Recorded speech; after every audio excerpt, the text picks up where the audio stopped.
दोस्तों, कैसे हैं आप सब? हमारी कहानियां देखने के लिए हमारे चैनल को सब्सक्राइब कीजिए और हाँ, बेल आइकॉन पर क्लिक करना मत भूलिएगा। वैसे तो रात ज्यादातर खामोश होती है, लेकिन कभी-कभी ये रात शोर भी करती है। लेकिन रात के इस शोर को सुनना इतना आसान नहीं है। रात के 12 बज गए थे और रंजीता अपने बिस्तर पर उदास सी बैठी थी।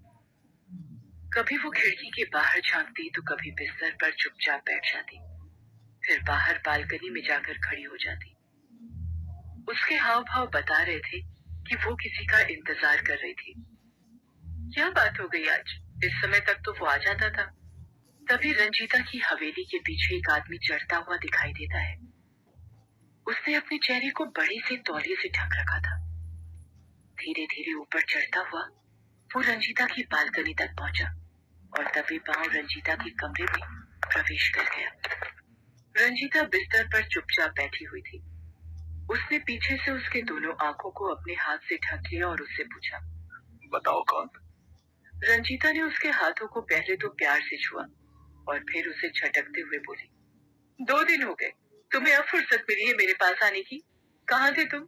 पता है, तुम्हारे बिना मेरी हालत जल बिन मछली की तरह हो गई थी। ये कहकर रंजीता ने उस युवक को गले से लगा लिया और रंजीता की बातों को सुनकर उस युवक ने अपने चेहरे से तौलिया हटाया और फिर कहा, आपको पता नहीं है क्या? मालिक ने मुझे 2 दिनों के लिए शहर भेजा था। 2 लाख रुपए की रकम किसी को भिजवानी थी और फिर वहां से कुछ लाना था। क्या लाना था? सोने का नेकलेस। आपका जन्मदिन आने वाला है ना। रंजीता ने जब ये सुना तो मुस्कुराते हुए मोहन की ओर देखने लगी और फिर उससे पूछा कि तुम क्या गिफ्ट दे रहे हो जन्मदिन पर मेरे? मैं क्या दे सकता हूँ मालकिन, मैं तो इतना सा नौकर हूँ यहाँ। तुम फिर शुरू हो गए। कोई नौकर और मालिक नहीं होता यहाँ। और जहाँ तक गिफ्ट की बात है, तुमसे महंगा गिफ्ट मुझे कोई नहीं दे सकता। ये कहकर रंजीता ने एक बार फिर मोहन को गले से लगा लिया और फिर वे दोनों डूब गए प्रेम के समंदर में, जहाँ पर डूबने के बाद बड़ा छोटा कोई नहीं होता, बस वहाँ होता है प्यार, प्यार और प्यार। वो दोनों प्रेम में आकंठ डूबे हुए थे। अब तो सुबह होने वाली थी। तभी रंजीता के पिता ठाकुर वीरभद्र सिंह की जोरदार आवाज दोनों के कानों में पड़ी, मोहन, मोहन, अरे कहाँ मर गया रे? ठाकुर साहब की आवाज सुनकर हल्की नींद में चले गए मोहन और रंजीता हड़बड़ाकर उठ बैठे। दोनों के दिल की धड़कन जोर जोर से धड़कने लगी। अरे मालिक, मालिक जाग गए। आज तो गड़बड़ हो गई। हे भगवान, अब क्या करूं मैं? इतना डरोगे तो हो गया। सुनो, मैं नीचे जाती हूँ और बाबूजी को दूसरी बातों में लगाती हूँ। तुम जिस तरह पाइप के रास्ते से आए थे वैसे ही निकल जाओ और थोड़ी देर बाद बाबूजी के पास आ जाना। रंजीता की बात सुनकर मोहन दबे पांव कमरे से निकल गया। उधर रंजीता सीढ़ियों से उतरकर अपने पिता वीरभद्र सिंह के पास गई। क्या हो गया बाबूजी? अभी तो सूरज भी नहीं निकला और आप मोहन मोहन करने लगे। मोहन के बिना तो आपका काम ही नहीं चलता। हाँ वो तो है, लेकिन तू आज इतनी जल्दी कैसे जाग गई? 9 बजे के पहले तो तेरी आंख नहीं खुलती और आज 4:30 बजे ही।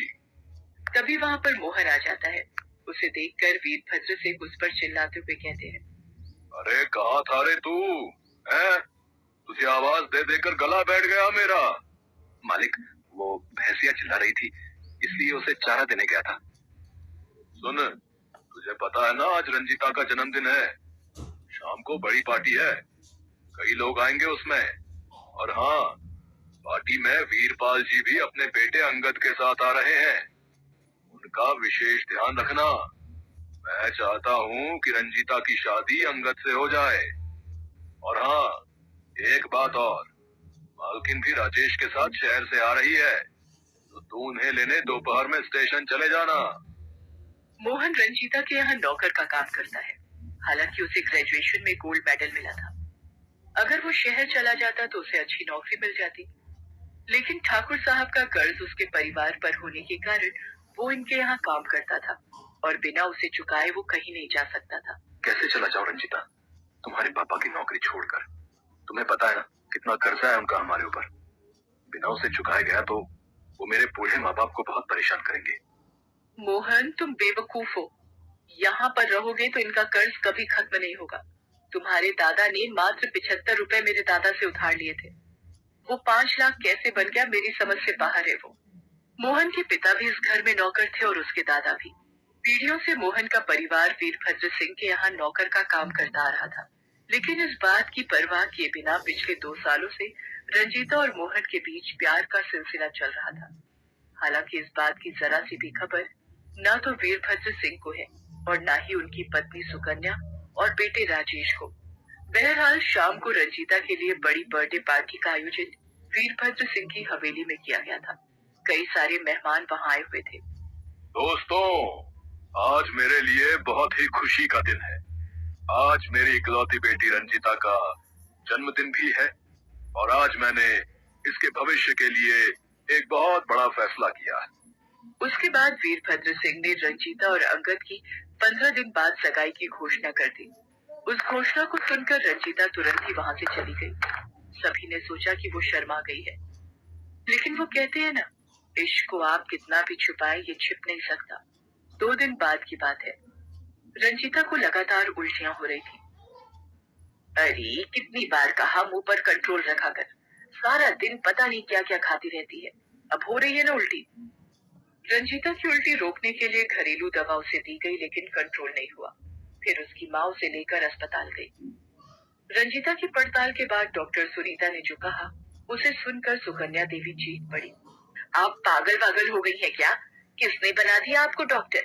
मेरी बेटी की अभी तक शादी भी नहीं हुई है और आप कह रही हैं कि ये गर्भवती है।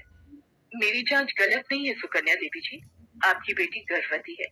ए डॉक्टर, तू जानती है ना तू क्या कह रही है, और तेरी बात गलत साबित हो गई तो उसका क्या अंजाम होगा, तू जानती है ना। सुकन्या देवी डॉक्टर सुनीता को धमका रही थी।